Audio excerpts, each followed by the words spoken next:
Somebody wrote in and said, my teenage daughter eats paper. I don't know when or why it started, but I'm concerned. Is it just an autism thing? Yeah, great question. So what she's talking about is ingestion of inedible objects, which is the technical jargon term for that is Pica, right? I don't know why we need a strange name for that, but of course we have a strange name for everything. There's a name for everything, right? Yes. Yeah. So that's good Pica, to know. Ingesting inedible objects, and I always like to try to kind of point out the positive wherever I can, and although maybe that seems ridiculous to the parent who's dealing with this problem and it's stressful, but on a positive note, eating paper is probably the least destructive form of Pica. Other forms that are actually fairly common are things like eating cigarette butts, eating rocks, dirt, all the way up to car keys, batteries, you name it. I mean, there's really severe cases of Pica documented. So paper is one of the more innocuous forms, probably, although of course paper is manufactured with all sorts of chemicals too, and it tends to be somewhat dirty, so you probably don't want your kid eating too much paper. Right, so there is some research on Pica out there, and what it's usually found is that usually individuals on the spectrum or individuals with developmental disabilities engage in Pica because it produces some sort of satisfaction, some sort of automatic reinforcement or self-stimulation. Not in every case. There might be other reasons why a person is doing it too, but that's sort of the most frequently documented cause of Pica. So you can almost think of it as sort of just another self-stimulatory behavior for a lot of kids.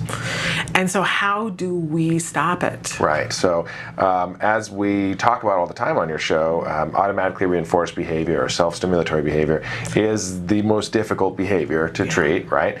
Because anytime the individual wants to do it, they can do it, right? And it produces its own satisfaction. So it tends to be very hard to replace the satisfaction or eliminate the satisfaction that the kid is getting from the behavior. So really what works the best is trying to block the behavior whenever it happens, which I'm sure she's already doing, obviously, right? But the more frequently and the more consistently you can do that, the better. But that's sort of a reactive strategy, right? That's sort of waiting until the behavior is already happening and it's already an emergency in the moment, and then you do it. So blocking is not really the main solution. The primary solution is giving the child something else to do that will provide some sort of similar stimulation that he or she might like even more. So research that has been done in the past on Pica has done things like provide the child with some other sort of oral stimulation. So even eating a snack, if it could be a somewhat healthy snack, then then if you eat a lot of it, hopefully that's not too bad. If the kid likes celery, that might produces a lot of oral stimulation when you snack on it. If there's particular times of day when the behavior is very likely to occur, those would be the times when you really want to make sure you have those alternative behaviors or items or activities to engage in.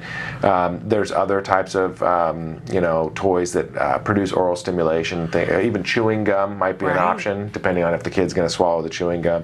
But basically anything else that the kid can do with their mouth that's less dangerous than eating paper, provide that and encourage it. And you brought up toys. You're talking about the little oral stimulator things that are meant for being in the mouth. Is that right? Sort of teething rings, things like that. You've talked about necklaces, right? Yeah, there's jewelry. They call it jewelry, which I think is clever. It's all non-toxic and meant for being able to withstand being chewed on. And some of it is designed to look like I could wear it and you wouldn't think it was funny. So that would be a great option. And then they have a bunch of those ones that vibrate. They have things that pencil toppers that are meant for, and they actually stimulate the gums and things, which is better than eating paper.